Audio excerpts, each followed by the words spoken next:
আমি আগের ভিডিওতে বলেছিলাম যে আপনারা এখানে বিভিন্ন ট্রাভেল এজেন্সি আছে, তাদের সাথে কথা বলে বুক করতে পারেন। তো আমরা কথা বলেছিলাম ঋষিকেশের ট্যুরটা, তারা প্যাকেজ অনেক হাই বলছিল, প্রায় 3,500-4,000 টাকার কাছাকাছি শুধু ঋষিকেশের ওরা প্যাকেজটা বলছিল। তো আমরা ওটা নিই নি, আমরা এখানে লোকালি কিছু অটোর সাথে কথা বলি, আর তারা আমাদের অনেক কম রেটে বলেছে ওটা ঘুরিয়ে দেবে। তো 2,200 টাকায় আমাদের কথা ফিক্সড হয়েছে। তো আপনারা সেরকমভাবে প্রপারলি নেগোসিয়েশন করে আপনারা যেটা আপনাদের সুটেবল হবে সেইভাবে আপনারা ঘুরতে পারেন। আমরা হরিদ্বার থেকে আমাদের এই অটোটি বুক করে নিয়েছিলাম, যার জন্য ভাড়া পড়েছিল প্রায় 2,200 টাকা। হরিদ্বার থেকে ঋষিকেশের এই যাত্রাপথে আমরা গঙ্গা নদীর অসাধারণ সুন্দর রূপ এবং দূরের পাহাড়ের শোভা দেখতে পাচ্ছিলাম, যা মনকে খুবই রিল্যাক্স করে দিচ্ছিল।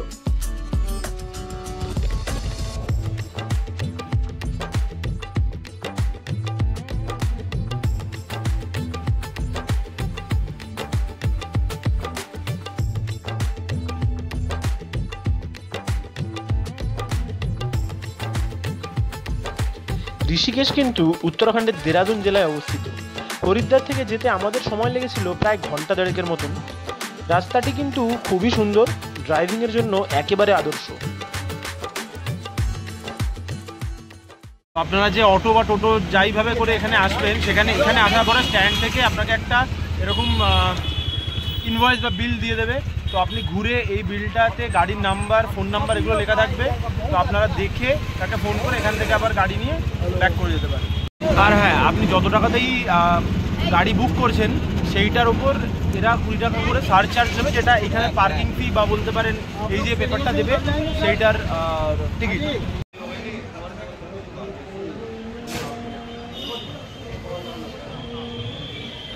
তো আমরা ফার্স্টে দেখবো রামঝুলা, দেন আমরা এদিক দিয়ে গিয়ে জানকী সেতু দিয়ে বেরোবো, আর ওখানে আমাদের গাড়ি থাকবে, ওখান থেকে আমরা গাড়ি করে ব্যাক করবো। আর লক্ষ্মণ ঝুলাতে এখন কাজ চলছে বলে লক্ষ্মণ ঝুলা বন্ধ আছে।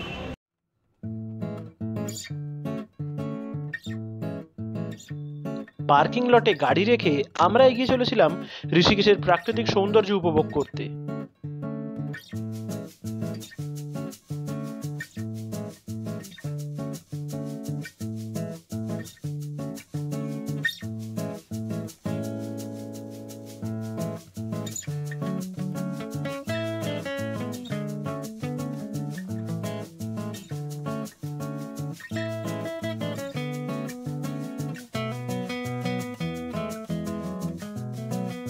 ঋষিকেশ উত্তরাখণ্ডের অপূর্ব সুন্দর একটি জনপ্রিয় গন্তব্যস্থল।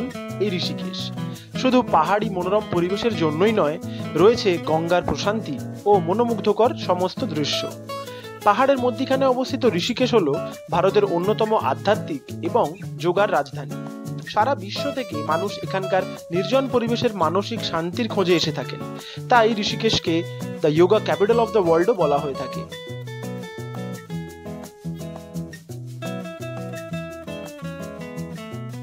হ্যাঁ, তো আমি এখন আছি ঋষিকেশে, আর আমার পিছন দিয়ে বয়ে চলেছে গঙ্গা নদী। আর যদি আপনি এদিকে দেখেন, এদিকে দেখা যাচ্ছে এটা রামঝুলা, আর এই সাইডে যেটা দেখতে পাচ্ছেন এটা হচ্ছে জানকী সেতু। মানে আমরা রামঝুলা দিয়ে উঠে তারপর এই সাইড দিয়ে গিয়ে জানকী সেতু দিয়ে ওই সাইডে।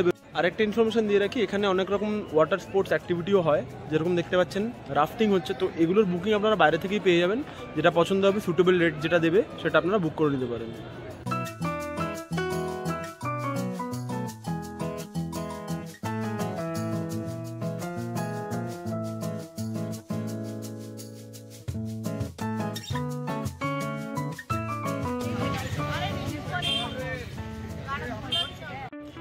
আমি এই মুহূর্তে আছি রামঝুলাতে।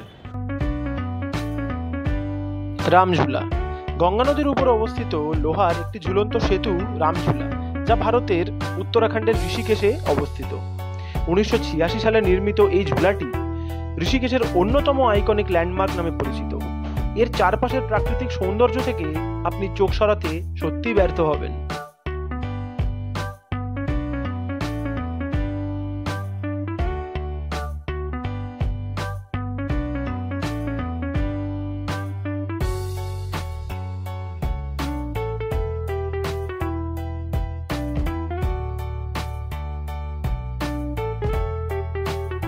রামঝুলা থেকে নেমে দেখা পাওয়া গেল এনার, ইনি আবার আইসক্রিম খেতে ব্যস্ত।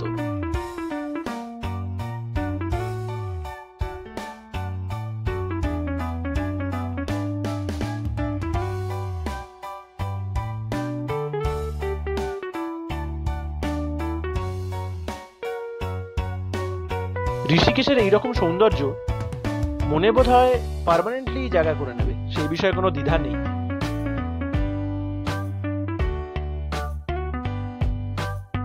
আমরা রামঝোলা থেকে বেরিয়ে গেছি, আমরা এখন যাচ্ছি জানকী সেতুর দিকে।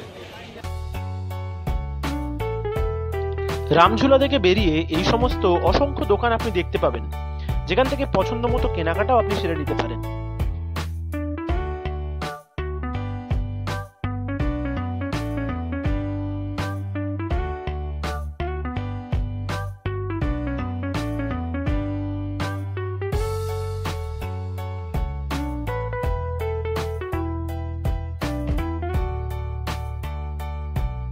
বিভিন্ন রকম দোকানের পাশাপাশি এখানেই রয়েছে স্ট্রিট ফুডের নানা রকম স্টল, আর পাশাপাশি এই সাংঘাতিক প্রাকৃতিক সৌন্দর্য, যাকে আপনি একেবারেই উপেক্ষা করতে পারবেন না।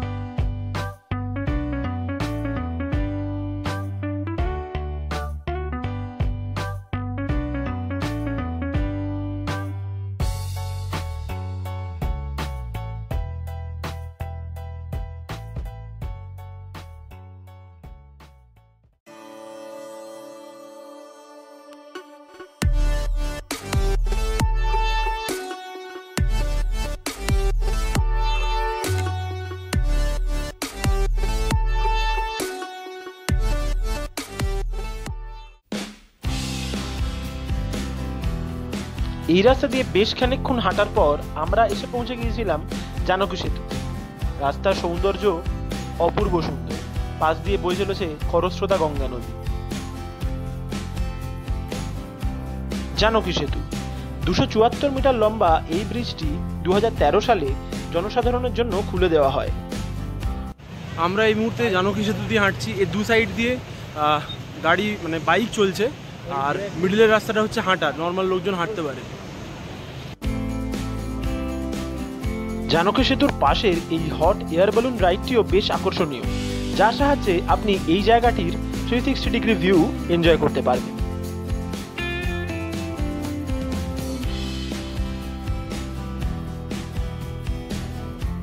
খুবই অল্প সময়ের ঋষিকেশ ভ্রমণ আমার কাছে সত্যিই অপূর্ব ছিল।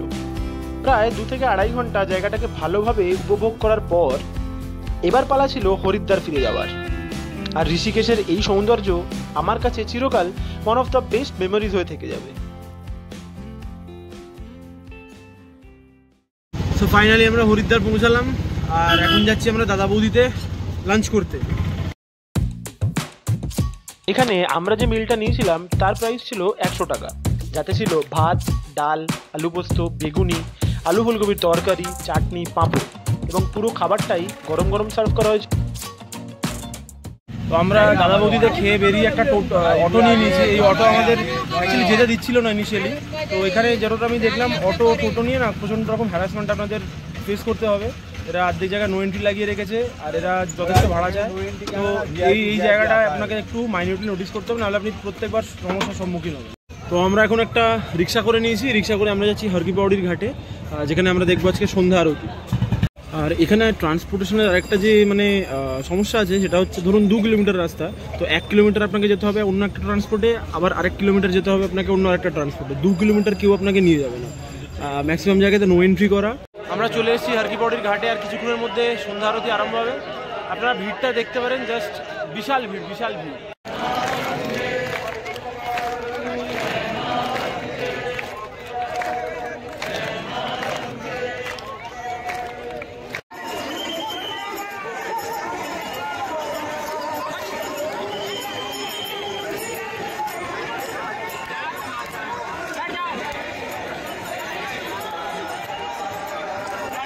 আমরা এখন চলে এসেছি হরিদ্বার স্টেশনে। আমাদের একটু বাদে ট্রেন আছে কুম্ভ এক্সপ্রেস, যেটা দেরাদুন থেকে ছাড়বে, আর আমরা হাওড়া পৌঁছাবো নেক্সট ডে, তারপরের দিন আর কি, 2 দিন টাইম লাগবে। আর এই সিরিজের ভিডিওগুলো আপনাদের কেমন লাগলো অবশ্যই কমেন্ট বক্সে জানাবেন, আর কোনো সাজেশন থাকলে ডেফিনেটলি দেবেন, জানাতে একদম ভুলবেন না। লাইক, কমেন্ট, শেয়ার, সাবস্ক্রাইব এটা অবশ্যই করতে হবে। দেখা হচ্ছে অন্য কোনো পর্বে, অন্য কোনো জায়গায়। শুভরাত্রি।